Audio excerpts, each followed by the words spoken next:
한 주간 고난으로 부르심을 잘 받으셨는지 모르겠습니다. 고난 주간이 또 오니까 훨씬 더 고난 같아 보이고 고난스러워지고 뭐 이런 은혜가 있습니다. 우리 청년들은 또 시험 기간이니까 뭐 시험에 들지 않기 위해서 늘 이 고난 가운데 벗어나려고 발버둥치는 그런 삶들을 나름대로 또 힘겹게 살아가고 있는 중입니다. 인생을 만나면 누구나 다 그렇습니다. 이 고난 앞에서 우리는 주저하게 되고 두렵게 되고, 그리고 이 고난이 그냥 한 번의 고난으로 끝나는 것이 아니라 고난의 총량이라고 할 수 있죠. 고난의 총량, 아니면 고난의 가장 끝 지점은 무엇입니까? 마치 우리의 죄가 쏘는 것처럼, 가리키는 것처럼 죽음과 같은 고난, 죽음과 같은 고통이 우리의 삶 가운데 지금 여전히 남아있기 때문에 그렇습니다. 여기서 안 죽을 수 있는 어떤 지혜나 방법이나 어떤 묘수를 찾아내신 분이 여기 있으십니까? 우리에게는 갖고 있지 않지만 하나님의 말씀 가운데는 그것이 유일한 우리를 위해서 고난당하신 주 예수 그리스도를 우리가 기억하는 것, 다른 말로 하면 오늘은 우리가 구약의 본문을 접하니까 구약 가운데 우리 때문에 고통당하시는, 고난받으시는 그 하나님의 모습을 우리가 잘 찾아낼 수만 있다면 우리도 그 고난이 고난으로 끝나는 것이 아님을, 그리고 고난 가운데 더 깊이 주님을 만날 수 있는 그런 우리 성도님들의 또 한 주간 고난 주간의 삶이 되시기를 주님의 이름으로 소원합니다. 오늘 본문에 기록된 이 멋진 신앙의 이야기는 우리는 뭐 누가 봐도 이 이야기를 모르시는 분이 혹시 있으십니까? 그리 아니하실지라도라는 찬양도 있고, 제가 처음에 읽었던 다니엘서 3장 16절 말씀 이하에 보면 그 너무나 유명한 18절의 구절에 처음에 나오는 것이 그렇게 아니하실지라도 해서 너무나 절개 있고 뭐 마치 남자로 치면은 뭐 호연지게라고 하죠. 이 당당함과 기품이 마치 있습니다. 오늘 우리 찬양 리더를 했던 청년처럼 뭐 거리낌이 없는 그런 모습으로 주를 위해서 자의 한 목숨을 그냥 드려도 아깝지 않다라고 생각하는 그런 모습이 오늘 이 가운데 보였기 때문에 그렇습니다. 그렇지만 다니엘의 세 친구의 삶은 다니엘만큼이나 고단하고 힘든 삶이었습니다. 왜 그렇습니까?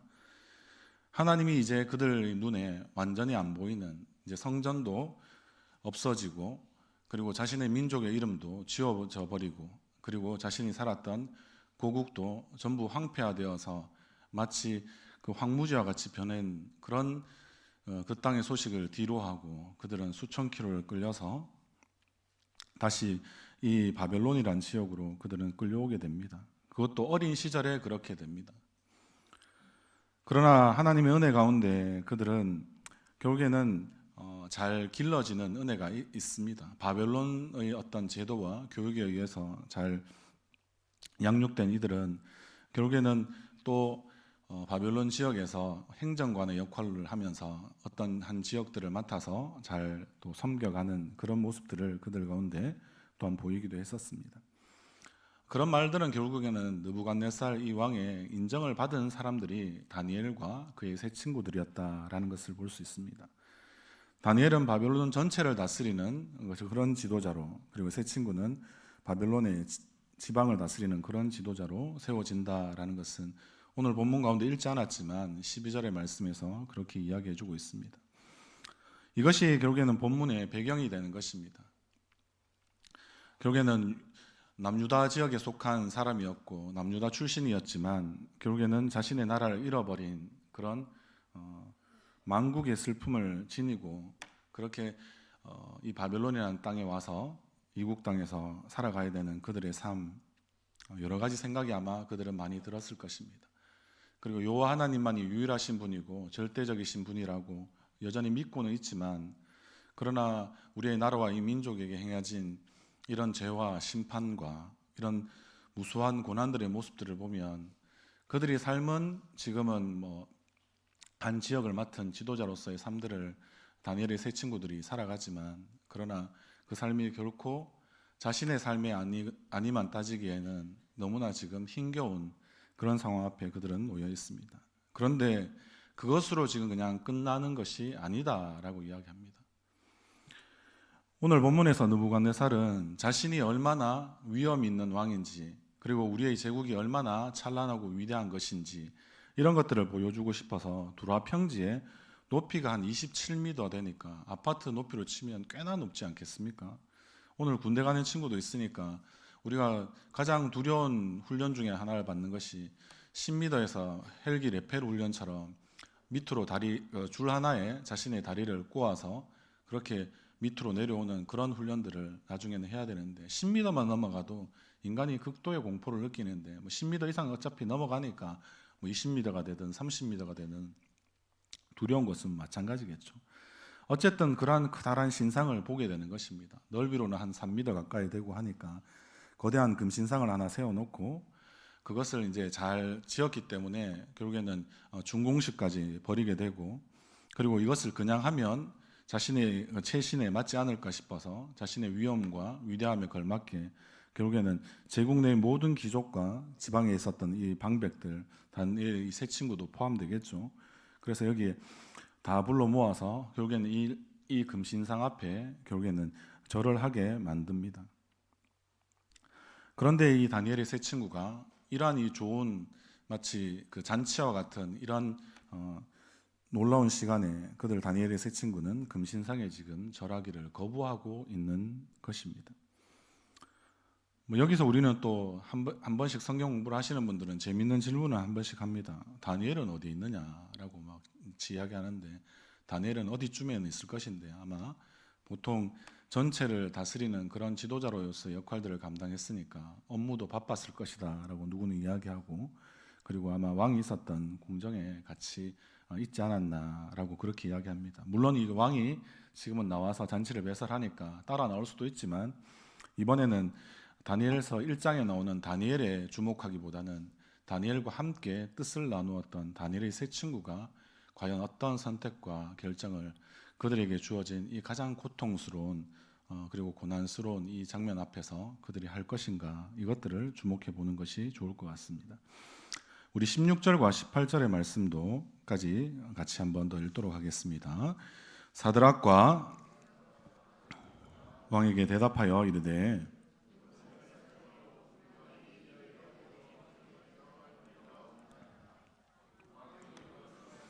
하나님이 계신다면 우리를 맹렬히 타는 불뭇불 가운데에서도 능히 건져내시겠고 왕의 손에서도 건져내시리이다.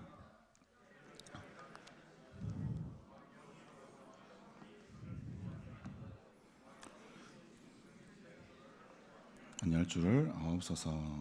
아멘. 결국 다니엘의 세 친구 사드락과 메삭과 이 아벳느고는 결국 왕의 명령대로 결국에는 절하지 않게 되었기 때문에, 그리고 절하고 싶지 않았기 때문에 결국에는 어떻게 합니까? 7배나 뜨겁게 한 풀무불에 던져지게 됩니다.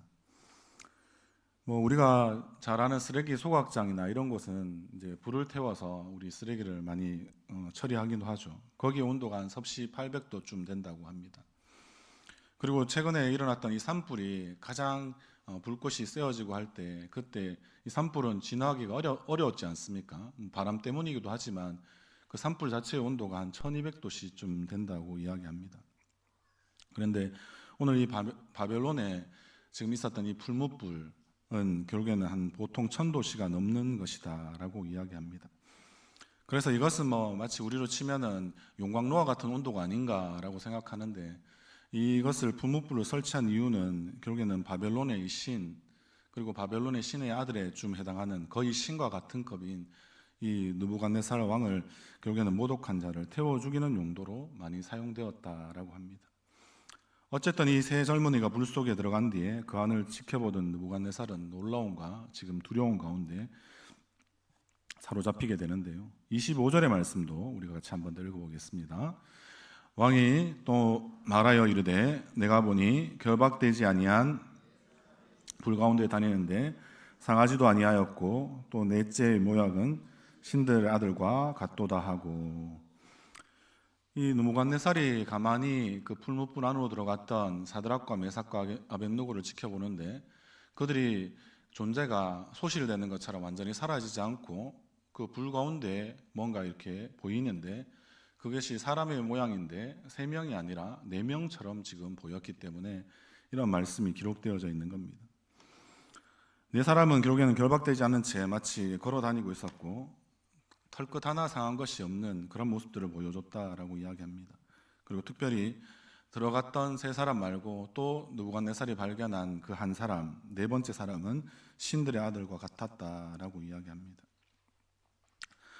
이런 내용들을 볼 때 어떻습니까? 느부갓네살은 결국에는 불 속의 사람들을 불러서 이제 나오라고 이야기하고, 그리고 너희들은 지극히 높으신 하나님의 종 사드락과 메삭과 아벳느고이다라고 오히려 더 다시 한 번 더 자신보다 더 높은 어떤 존재가 있다라고 그가 인정하고, 결국에는 불에서 나오라고 이야기를 하는 것입니다.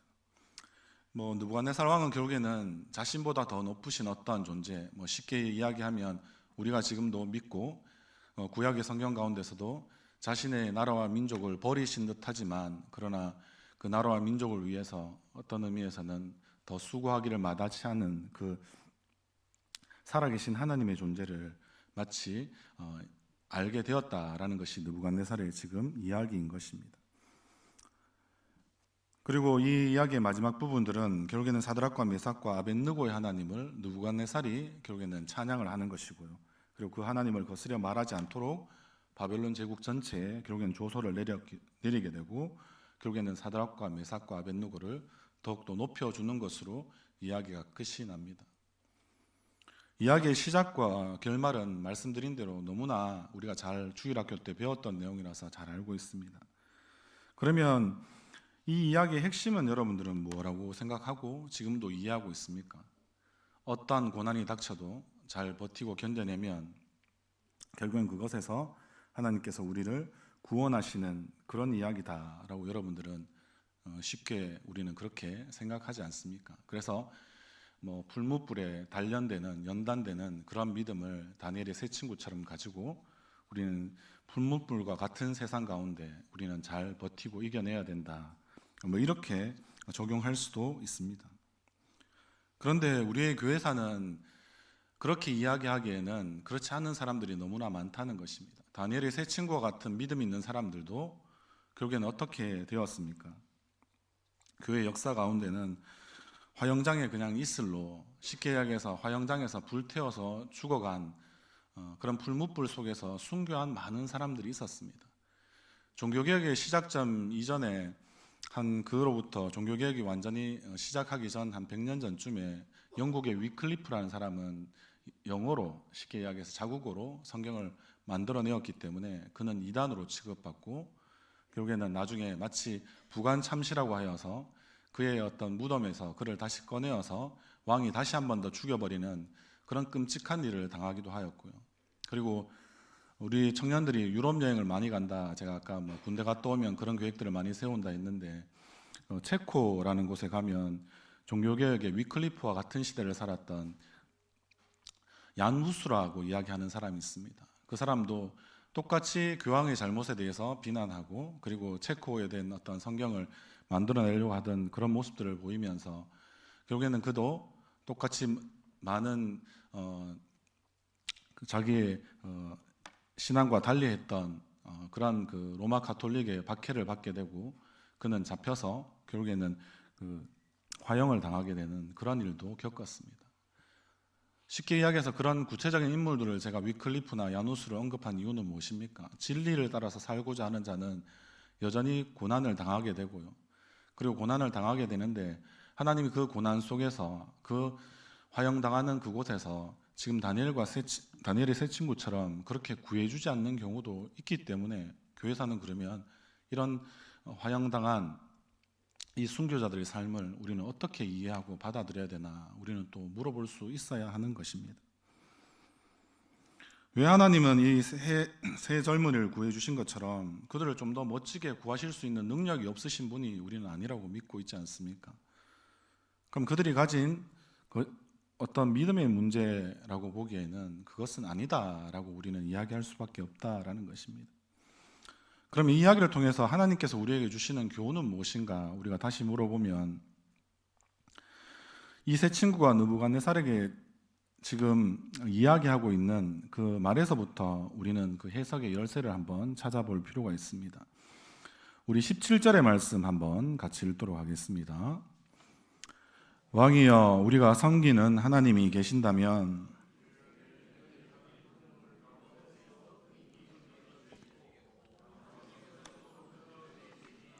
아멘. 하나님은 이들의 말대로 결국 명렬히 타는 이 풀무불에서 결국에 능히 건져낼 수 있는 분명한 능력이 있으신, 우리가 전지하실 뿐만 아니라 모든 것을 행하실 수 있는 그런 전능하신 하나님이심은 분명합니다. 그런데 바벨론 제국의 신처럼 군림했던, 그래서 누부갓네살의 이러한 손에서, 그 소나기에서 건져내실 수 있는 그런 하나님이 되심은 틀림없다라는 말입니다. 그들은 그것을 분명히 확신하고 있었습니다.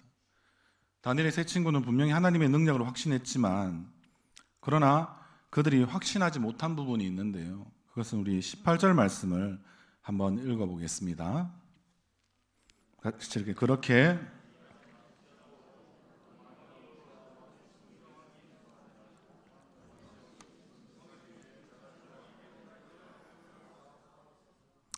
그렇습니다. 18절에 보면 그렇게 아니하실지라도, 너무나 유명한 구절이었다고 앞에서 시작할 때 말씀드린 것처럼, 그들이 확신하지 못한 것은 무엇이겠습니까? 하나님이 자신들을 풀무불 가운데 건져 주실지, 아니면 풀무불을 통해서 그냥 데려가시는 것, 결국에는 순교하는 것이 그들의 끝일지 그들은 확신하지 못했다라는 것입니다. 우리도 고난을 당하게 되면 하나님의 능력은 우리는 분명히 확신할 것입니다. 그러나 하나님의 계획이 이 고난을 통해서 어떻게 우리를 어떤 지점까지 인도하시고 헤아려 내실지 우리는 그것을 잘 확신할 수는 없는 것입니다. 그러기에 여기서 우리는 믿음에 대한 아주 중요한 교훈을 생각해 볼 수 있는데요, 믿음은 결국에는 하나님의 능력을 인정하는 것은 분명합니다. 그러나 또 한편으로 믿음은 어떤 것이겠습니까? 하나님은 자신의 주권 가운데에서 자유롭게 행하시는 분이다라는 것을 우리는 인정해야 합니다. 여기서 우리는 이 고난이라는 것, 풀무불과 같은 이 지옥불과 같은 고난이라는 것에서 우리는 어떻게 행동을 해야 될지 오늘 다시 한 번 더 생각해 볼 수 있어야 한다는 것입니다. 우리는 우리의 자유만 중요하다고 생각하는데, 우리가 가지고 있는 구원으로 인하여서 받은 선물 가운데 우리에게 주신 믿음은 하나님도 자유로우시다는 것을 우리는 인정할 수 있어야 합니다. 우리의 청년들이 교리 공부를 이렇게 밀도 있게 하다 보면 이 교리 공부 지점에서 가장 많이 부딪히고 헷갈려하는 것이, 왜 하나님이 우리에게 자유의지를 주셨는가라는 부분들을 처음 고비에서 넘어가기 어려운 경우가 많이 있습니다. 우리는 생각할 때 하나님은 하나님의 모든 것을 행하실 수 있으니까 우리가 원하는 대로 들어주시고 나머지 부분에서는 하나님이 자유롭게 하시면 된다라는 생각들이 우리 가운데 많이 가지고 있더라고요. 그런데 결코 그렇지 않습니다. 하나님은 자신의 뜻 가운데서 자유롭게 행하시는 분이십니다. 우리가 그것을 인정할 때까지 우리에게 당한 이 고난의 문제를 우리는 풀어나가는 것이 결코 쉽지 않다라는 것입니다. 하나님은 이렇게도 하실 수 있고 저렇게도 하실 수 있다는 것입니다. 하나님은 높일 수도 있고 낮추실 때도 있고, 풀무불에 들어가게 하실 수도 있고 풀무불에서 나오게 하실 수도 있습니다. 감사합니다. 한 분 아멘 하셨네. 모든 것을 주실 수도 있고 모든 것을 가져가실 수도 있습니다. 산불 같은 경우에도 보시면 어떤 생각이 드십니까? 왜 저런 일이 우리나라에 한편으로 일어났지? 미국 같은 잘 사는 나라에서 캘리포니아처럼 한 석 달 타는 그런 일들이 우리는 해외 토픽으로만 보기도 했었는데, 호주도 막 거의 호주의 한 3분의 1이 막 불타버릴 정도의 그런 일들이 실제는 있었거든요. 우리나라에 지금 산불 때문에 많이 그 면적에 대해서 이야기하시고 총량에 대해서 막 힘들어한다라고 이야기하시는데, 우리나라의 아픔이나 고통이 적다라고 말씀드리는 것이 아니라요, 다른 나라에도 그와 같은 일들이 있으면 우리는 그래서 이야기하잖아요. 그 호주를 태우시든지 미국도 다 태우셨으면 됐는데 왜 우리나라까지 와서 태우십니까? 이렇게 우리는 마치 국수주의자처럼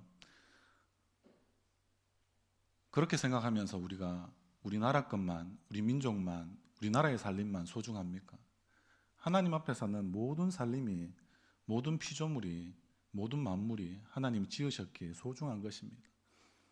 그런데 그것이 일어나는 이유에 대해서 우리는 더 고민해 봐야죠. 하나님이 이것을 통해서 우리에게 무엇을 이야기하고 싶어 하시는가에 대해서 우리는 다시 한 번 더 기도하는 가운데 이재민들을 위해서도 기도해야 되지만, 이 일이 어떠한 부분들을 우리가 깨닫게 하시고 어떻게 하나님의 되심을 우리가 인정하고 하나님의 주권적인 자유 가운데서 하나님께서 얼마나 자신의 능력대로 행하시는가를 우리는 다시 한 번 더 겸손하게 물어봐야 되지 않겠습니까?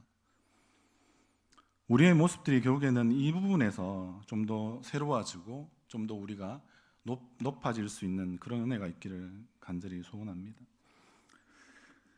그래서 우리는 오늘 이야기 가운데 풀무불 속에서 새 친구와 함께 있었던 네 번째 인물을 우리는 좀 더 주목해 볼 필요가 있다라는 것입니다. 성경학자들마다 조금 뜻이 다릅니다. 천사라고 보는 사람도 있고 그래서 여호와의 사자다 이렇게 이야기하기도 하고, 그런데 저는 성육신 하기 전에 그리스도다라고 보는 것이 좀 더 맞다라는 입장에서 오늘 말씀을 전하고자 합니다. 새 친구는 불로부터 구원을 받은 것이 아니라 불 속에서 우리는 구원을 받았다라고 이야기하는 성경학자의 이야기도 있습니다. 결국에는 십자가의 방식으로 결국에는 그의 삶이 좀 이 다니엘의 새 친구의 삶들을 하나님께서 만지시기 시작했다라고 이야기하는 것이죠. 그래서 이 다니엘의 새 친구의 이 구원은 그들과 함께 있었던 네 번째 사람의 임재, 오늘 제가 말씀의 제목으로 삼았던 풀무불 가운데 결국에는 들어가신 우리는 하나님에 대해서 좀 더 주목해 볼 필요가 있지 않나 싶습니다. 그분은 스스로 그곳으로 들어가셨다라는 것이죠. 예수님이 이 땅에 왜 오셨을까요? 여러분들은 왜 오셨다고 생각하십니까? 우리의 죄 때문에, 우리의 구원을 위해서. 우리는 마치 자판기의 닭과 같이 그렇게 잘 이야기합니다. 그런데 그 일을 행하신 그분께서의 감당해야 될 고통이, 고난이 얼마나 크셨습니까? 단순히 십자가의 고통, 고난만 우리는 고난 주간에 많이 묵상하는 편인데요. 여러분들이 신이었는데 한번 입장을 바꿔서 생각해 보십시오. 신이었는데 여러분들이 개미가 된다라고 우리가 그런 표현을 많이 쓰지 않습니까? 되면 여러분들의 활동 범위든 어떤 많은 신적인 어떤 능력과 지혜와 이런 것들이 얼마나 축소되고 제한되겠습니까? 앞에 말씀드렸죠. 하나님은 굉장히 주권적으로 자유로우신 분이라고요. 근데 그것을 하지 못한다는 것 자체가 여러분들이 얼마나 큰 고통이 되는지 혹시 아십니까?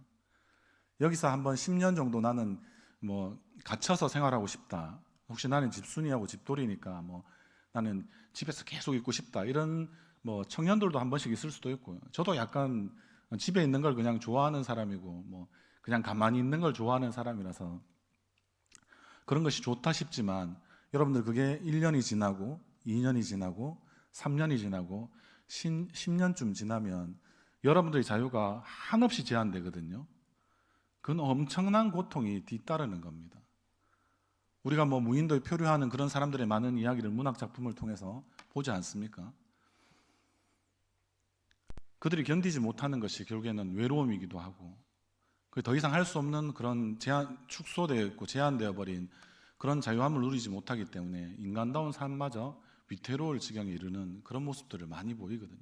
정신적으로도 굉장히 힘든 그런 사람들이 많답니다. 무인도에 표류해서 살아가는 사람들 중에서 우리가 늑대 소년 이야기도 하지만 그런 모습들을 보면 우리가 이런 모습들을 통해서 어떤 이야기를 결국에는 할 수 있을까요? 성육신 하신 이 예수 그리스도가 구약에도 한 번씩 나타난다라는 것을 우리는 나중에 구약을 더 공부하실 때 또 열심히 요즘에 성경 읽으시는 분들이 많으시니까 그렇게 좀 더 알아가시면 좋겠습니다. 거기에서도 고통당하시는, 우리보다 어떤 의미에서는 더 고통스러워하시는, 힘들어하시는, 자신의 본연의 모습으로 살아가지 못하게 되시는 그런 하나님의 아파하시는 마음들이 너무나 많습니다. 그렇기 때문에 우리의 아픔과 고통과 고난을 누구보다도 잘 이해하시고 더 깊이 이해하시고 더 풍성히 이해하시기 때문에 결국에는 이것을 완전히 해결해 버려야 되겠다라는 하나님의 창세전에 분명히 계획하고는 계셨지만 실행함에 있어서도 누구보다도 그것을 멈추지 않았던 그분이 바로 하나님의 아들, 그 자신이 하나님이셨던 분, 그분이 바로 그 고통을 가득 안고 이 땅에 성육신 하신 것입니다. 이 땅에 오신 것이라는 거죠. 그래서 어떤 의미에서는 십자가의 고난은 너무나 리얼한 모습들이 많이 있습니다. 패션 오브 크라이스트나 이런 영화를 보면 잘 표현해놨기에 우리 청년들도 기회가 되면 고난 주간에 한 번 정도는 다시 보기 할 만한 그런 영화입니다. 그러나 그것만큼이나 하나님이 우리를 위해서 이 땅에 사람으로 오셨다라는 것은 엄청난 고통을 안고 그는 태어나신 것입니다. 우리가 그것을 이해할 때 우리에게 주어진 이 고난의 문제도 조금 더 쉽게 우리는 해석할 수 있는 그런 길들이 열리지 않나 싶습니다. 그래서 이 넷째 사람은 결국엔 모든 것을 지킬 수 있는 능력이 있으신 분이기는 확실하지만 그러나 결국엔 자기 백성을 찾을 수 있는 이 능력들을 이 가운데 지금 발휘하고 계신 것입니다. 그래서 이 성육신하신 그리스도로 나타나는 이 넷째 사람은 고난 가운데 자기 백성을 찾으실 뿐만 아니라 왜 찾아오셨겠습니까? 한번 찾아왔다가 이야기해 보니까 안 되네 싶어서 돌아가기 위해서 찾아오셨을까요? 그렇지 않습니다. 함께 하기 위해서 이 풀무불 속으로 들어가셨다라는 겁니다. 그리고 느부갓네살은 다시 나오라고 이야기는 했지만 그 중간에 보면 내용이 어떻습니까? 결국에는 이 다니엘의 세 친구와 더불어서 있었던 이 네 번째 신들의 아들과 같은 이 존재도 함께 어떻게 합니까? 이 풀무불 속을 거닐고 있다 아니면 다니고 있다 이렇게 이야기하고 있으니까 어떻습니까? 그 고통 가운데 고통을 고스란히 느끼면서 그들의 고통을 함께 하고 있다라고 이야기하시는 거고, 고통을 마치 자원에서 나오신 그런 모습이 이 가운데 분명히 있다는 것입니다. 여러분들, 우리의 인생의 목적이 바뀌면 결국에는 이 고통에 대한 해석도 달라지는 것입니다. 여러분들 어떻습니까? 만약에 모든 것을 할 수 있어서 이 이야기를 조금씩 더 바꾼다면 어떻습니까? 주님께서 불 속에 함께 하시는 것보다 불로부터 구원해 주시는 것이 더 낫지 않습니까? 그러니까 거기에 들어가시는 것이 아니라 밖에서 마치 누구에게요? 요한복음에도 보면 나사로의 이야기가 있지 않습니까? 예수님과 가장 친했던 이 나사로가 무덤 안에 있을 때, 죽은 채로 그 안에서 벌써 4일이 되어서 썩은 냄새가 풀풀할 때 예수님은 어떻게 하십니까? 들어가지 않으시고 무덤 밖에서 그 나사로야 나오라 라고 이렇게 명령하시지 않습니까? 그런 방식으로 일하시면 우리는 훨씬 더 예수님을 또 믿을 만하고 성육신하신 그리스도, 고통받으신 하나님이시지만 훨씬 더 깔끔하게 해주시겠다 싶은 생각이 드는데, 지금 오늘의 이야기는 그렇지 않습니다. 풀문불 가운데로 지금 들어가셨다라고 나오기 때문에 그렇습니다. 그리고 얼마간의 시간을 그들과 함께 고통받으시면서 그렇게 있었다라고 이야기 나오는 것이죠. 그래서 저는 이 이야기를 그냥 하나님께서 모든 죽음의 상황에서 우리를 건져주시는 그런 이야기는 아니다라고 말하고 싶습니다. 왜냐하면 우리 다수도 전부 다 우리는 죽음의 상황에서 하나님이 안 건져주실 확률이 높기 때문에, 저도 좀 계산해 보거든요. 이렇게 생각해 보면 나는 그냥 죽어야 되겠구나 이런 생각들을 합니다. 여러분들만 죽으시라고 말은 안 하니까 손잡고 함께 이렇게 우리는 죽을 수 있습니다. 그런데 우리가 중요한 것은 그럼에도 불구하고 우리를 건져주시지 않는 이야기일 수 있지만, 그러나 중요한 것은 죽음을 이기고 부활하신 그리스도께서 우리에게 소망을 두는 것이 결국에는 우리의 기독교의 신앙입니다. 그러니까 죽지 않고 무엇을 한다는 것이 아니고요, 죽음과 같은 고난이 없고 무엇을 한다는 말이 아니라는 겁니다. 그것을 통과하여서 무엇을 할 수 있는 것이 우리가 지금 믿고 있는 기독교의 핵심이라는 겁니다.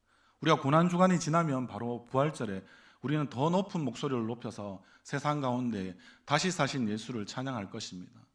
그분은 죽지 않으시고 풀무불을 그냥 비껴나가시고 풀무불 밖에서 그냥 우리를 불러내시는 분이 아니라 그 스스로 마치 섭을 지고 불 속으로 뛰어드는 것처럼 그렇게 우리를 위해서 불 속으로 뛰어드셨고, 그리고 그 불 속을 통과하셔서 우리를 다시 살리신 분이라는 사실입니다. 그것을 마치 보여주는 장면이 오늘 구약 가운데 가장 고통스러운 장면이 어떨까 싶다가 찾다가 제가 오늘 이 말씀이 가장 좀 적합할 것 같아서 여러분들에게 그림 언어로 되어 있는 이 구약의 이 사건들을 다시 한 번 더 해석해 보자고 말씀드린 것입니다. 사랑하는 성도 여러분, 고난이 안 두려운 사람이 누가 있습니까? 이렇게 설명드리니까 많이 부담스러우시잖아요, 맞죠? 표정이 지금 많이 안 좋으십니다. 같이 죽자고 이렇게 말씀드리니까 많이 안 좋으신데요.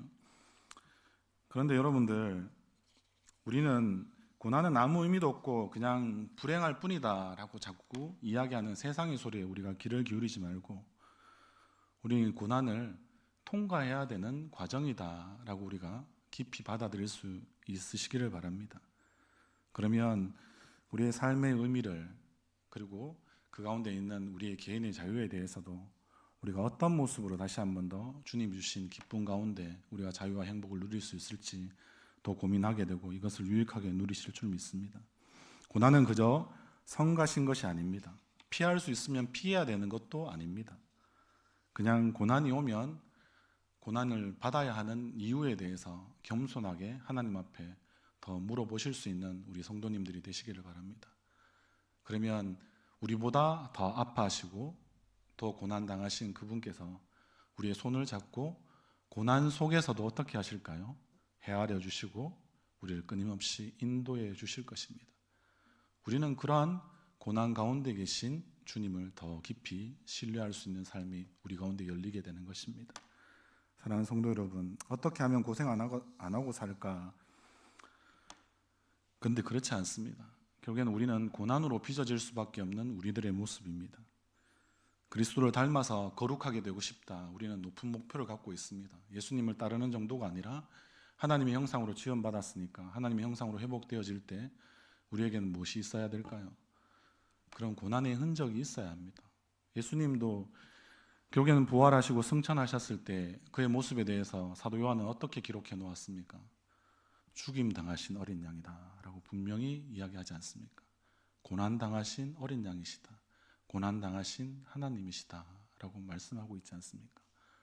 제자들이 그의 모습을 살펴보았을 때 부활 이후에 그는 분명히 우리가 생각할 수 없는 놀라운 부활을 입은 몸이 되었습니다. 부활체로서의 모습 가운데도 어떻습니까? 창자국도 있고요, 못자국도 있고요. 그런 다 고난의 흔적이 고스란히 새겨진 채로 그분은 부활하셨습니다. 그리고 그분은 하늘에 올라가셨습니다. 에베소서 말씀에 우리에게 어떻게 이야기합니까? 우리는 땅에 속한 자들이 아니라 너희가 이 고난을 통과하면 결국엔 우리는 하늘에 속한 자로 살아간다라고 아예 선언해주고 에베소서 말씀을 시작하지 않습니까? 우리는 하늘에 속한 자로 살아가기 위해서 이 땅에서 우리는 고난 받는 것이 마땅합니다. 그리고 그것을 우리는 마치 영광스러운 별과 같이 그렇게 생각하고 다시 하늘에 우리가 속한 자가 되는 그 시점까지 그렇게 우리의 믿음의 삶들을 주님 앞에서 당당히 살아가실 수 있는 그런 우리의 성도님들 되시기를 바랍니다. 그러한 우리를 통하여서 어떻게 됩니까?